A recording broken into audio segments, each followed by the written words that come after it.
benefiting from the professional connections of your parents. So you must be the idle one, right? No. Children too. Why did he release my child from your judgments? How did someone like you manage to enter into a marriage? What underhanded tactics did you employ?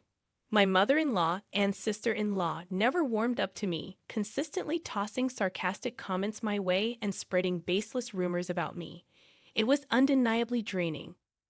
I'm Karen Williams, 35 years old, married for 7 years to John, who is about to turn 37.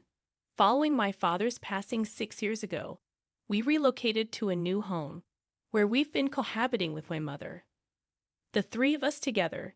John is caring, and he has built a harmonious relationship with my mother, creating a tranquil and satisfying home life for us. Nevertheless, my professional journey has been a roller coaster, bringing about significant stress. Initially, right after college, I joined my father's company, where he held the CEO position, as a way to find my footing. However, upon careful self-reflection regarding my skills and interests, I realized it wasn't the right fit for me, prompting a change in my career path. Although it was a challenging decision in the first year of my marriage, looking back now, I'm relieved I made the switch. I have two brothers, both of whom opted to work in our father's company. Considering my mother's presence there as well, it felt almost inevitable that I would follow suit eventually. Given the company's specialization in electrical engineering, I pursued and earned my degree in that field before joining my father's business.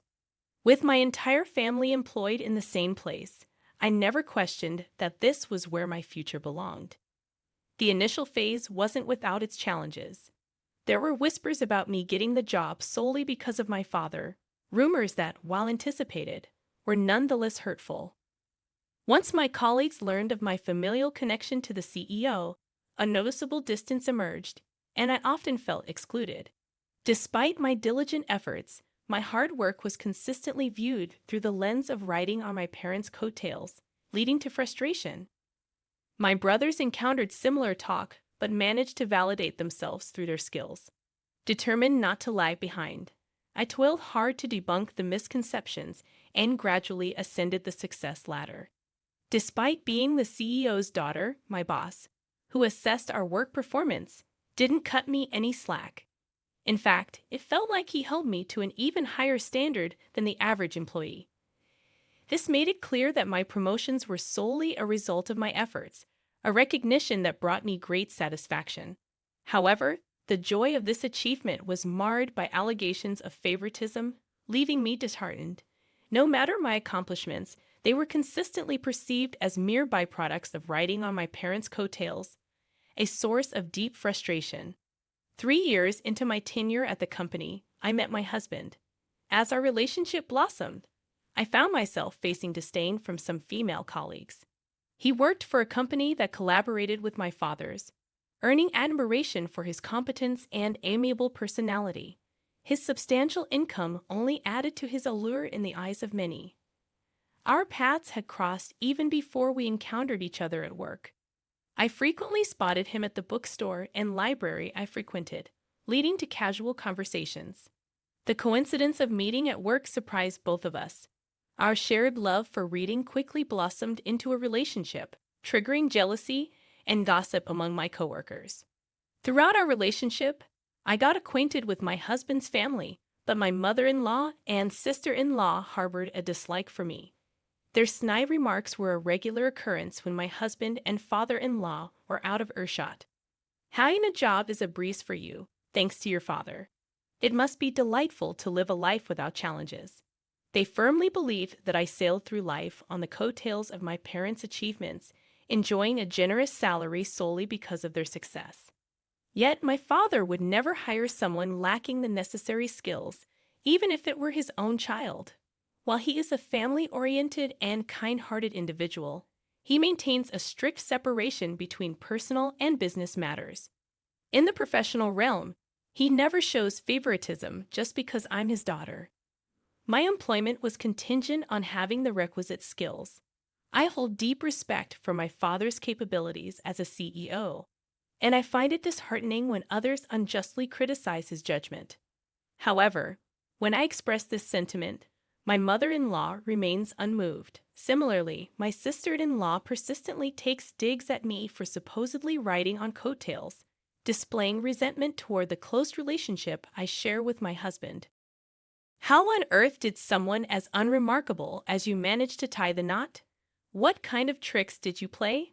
My sister-in-law, seemingly even more bothered by me, probably due to her fleeting relationships, can't fathom how I ended up happily married to my husband. My sister-in-law, always impeccably dressed in what appears to be high-end fashion, undoubtedly catches eyes. However, her sharp personality appears to be a stumbling block in sustaining lasting romances. Later, I discovered that my sister-in-law attended the same college as my brother and had once confessed her feelings to him, only to be rejected. During a family gathering, they recognized each other, and when I asked my brother about her, he shared this tale. As his sister, I could proudly attest that my brother is earnest, hardworking, considerate of others, and has a keen interest in fashion. Perhaps that's why he was quite popular with the ladies. Knowing that my brother was such a man, my sister-in-law appeared to channel her frustration from his rejection, intensifying her harsh attitude. In response, I consciously kept my distance during moments with just my mother-in-law and sister-in-law. Furthermore, whenever I visited my in-laws and shared tea, it carried an off taste, as if something had been added. Though not visually apparent, it seemed my mother-in-law was purposefully serving me unpleasant food as a form of harassment. Initially, I dismissed it as my imagination, but when I caught her smirking maliciously and mocking me for my inability to appreciate the taste, I realized it was intentional. Their demeanor consistently turned sour or mean whenever I presented a friendly face in front of others. Consequently, I learned to navigate around them to avoid their snide remarks. When it came to the food served at my in-laws, I politely consumed as little as possible to prevent being perceived as rude. As for whether I lived happily after marrying my husband, the answer is not quite. Despite a good relationship with my husband, marriage brought about an escalation in workplace gossip compared to our dating days. The negativity at work intensified, and coupled with the ongoing harassment and sarcasm from my mother-in-law and sister-in-law, I found myself gradually losing my spirit. While I found fulfillment in my work, the toxic environment made me question its acceptability. Contemplating my future became a recurring theme, especially when my father passed away and my brother assumed the role of CEO, sparking gossip about me being the CEO's sister. The shock of losing my father shattered my spirit, and I felt incapable of continuing at the company. Despite always envisioning a career at my father's company, I hadn't considered what type of job I might pursue next. Years of enduring gossip and sarcastic remarks had taken a toll on my self-esteem, reducing me to tears at the slightest provocation. Confused by my involuntary tears and unable to pinpoint the source of my sadness, I felt utterly lost. Witnessing my emotional state, my mother and husband expressed genuine concern and provided unwavering support. With their assistance, I gradually began to heal and sought guidance from my mother about charting a new path for the future. I've been contemplating trying a different job, but I don't think I possess any particular skills. Is there anything suitable for me? I expressed my thoughts, feeling a wave of despondency, convinced I had little to offer, as I asked my mother in a disheartened tone. To my surprise, she responded, "Karen, you've always had a passion for reading and writing stories, haven't you? I believe a job involving writing would be well suited for you." Her words triggered a recollection. It was true. I had always been an enthusiastic reader, excelled in liberal arts subjects during my school days, and actively participated in the literature club, where I found joy in writing novels and poems. The memories of those times filled me with a sense of happiness. I still cherished reading books to this day. Encouraged by my mother's insight, I began seriously considering a career in writing. Upon introspection, I acknowledged that a career in electrical engineering wasn't the right fit for me. My mother had consistently urged me to choose a job I loved since my student days. However, I failed to grasp it back then. It seemed my mother understood me better than I understood myself.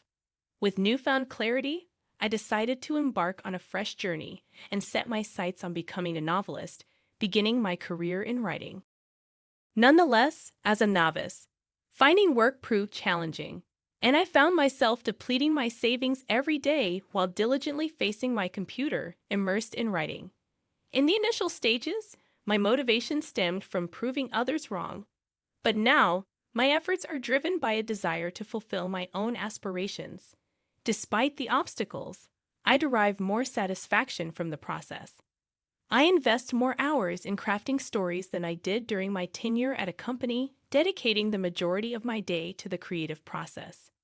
Over time, my income grew, reaching the point where, by the second year, I matched the salary of an average office worker.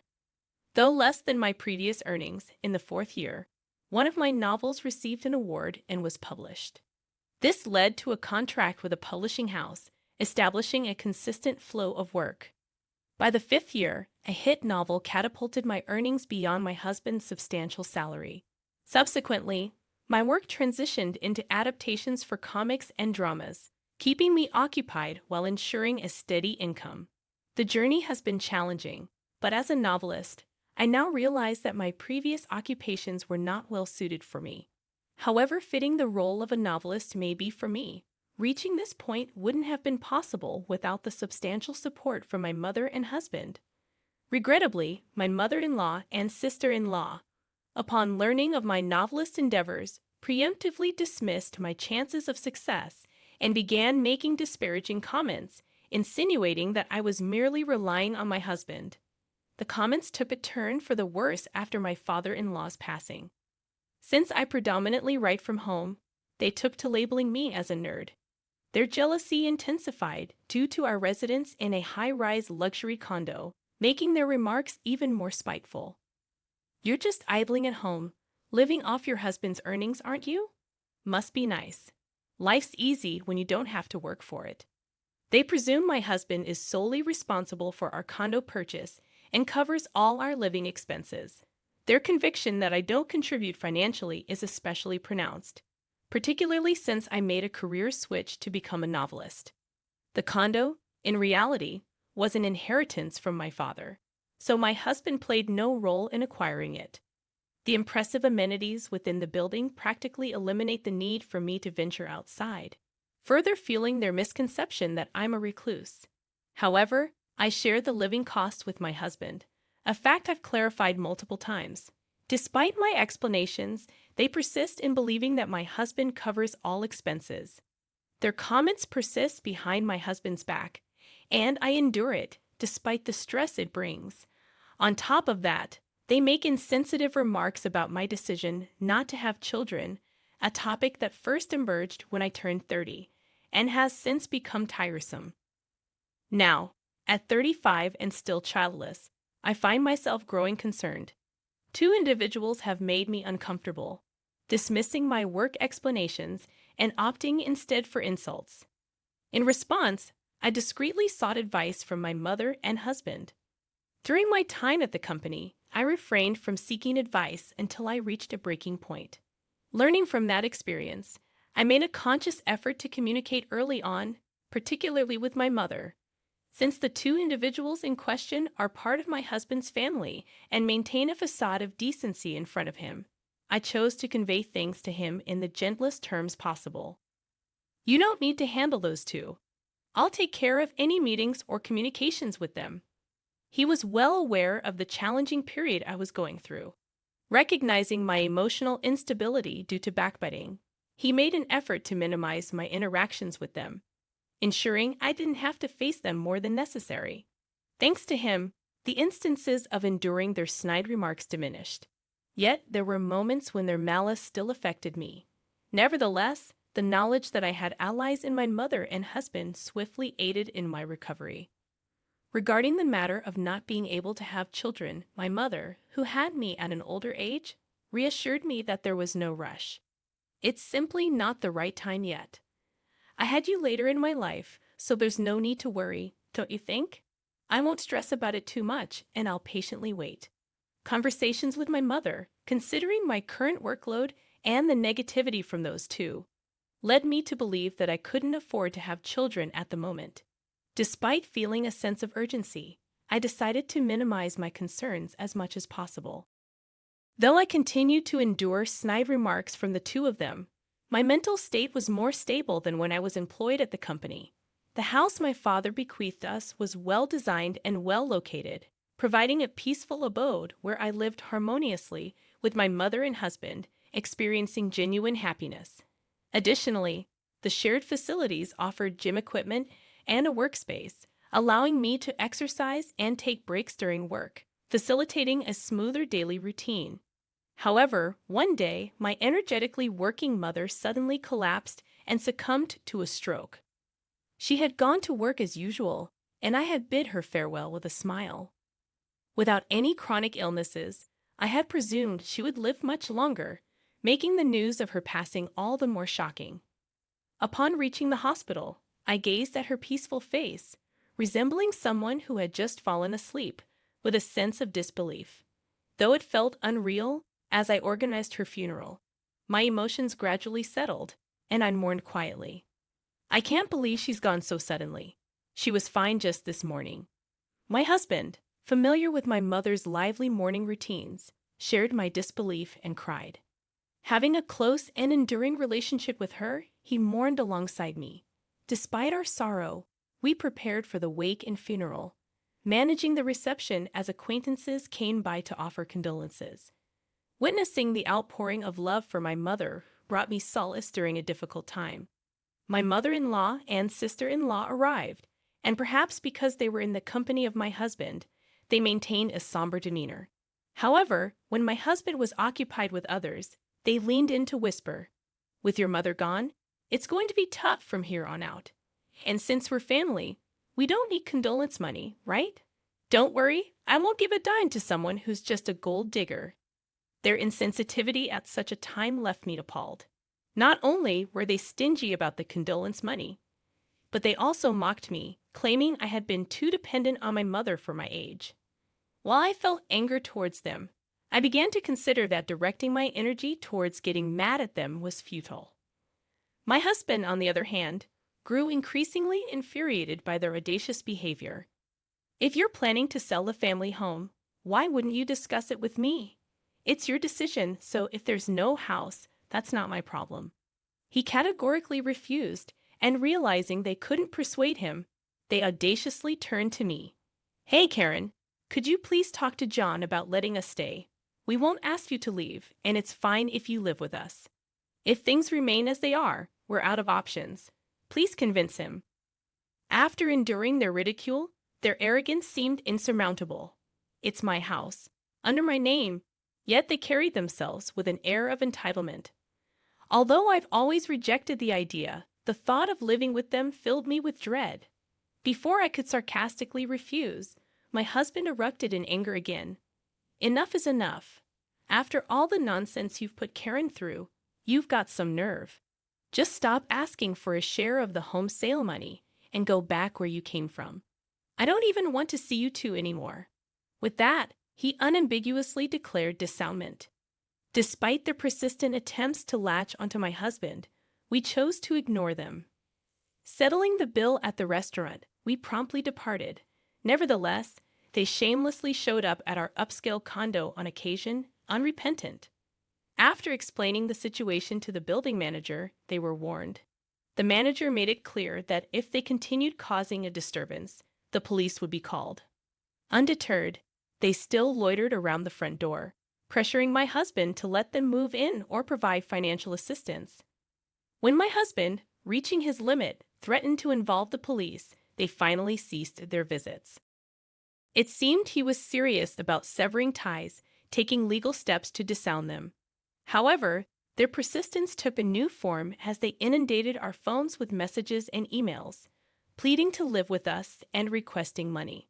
The constant harassment reached a breaking point, prompting me to immediately block their numbers. It turned out their family home was difficult to sell for a substantial amount due to its age and inconvenient location. Counting on my husband without any savings of their own, they resorted to selling whatever they could and moved into a cheap, run-down apartment. Struggling to find stable employment, they now scrape by with multiple part-time gigs, leading a busy but challenging life. As for me, a wave of good news arrived once the relentless messages ceased. The joy of pregnancy lifted the worry I had about not being able to have kids. With this happy news, I finally felt a glimmer of hope after a prolonged period of difficulty. Determined to be the kind of mother my child can always feel safe with, akin to my own mother, I eagerly anticipate the arrival of my baby while continuing to dedicate myself to my work.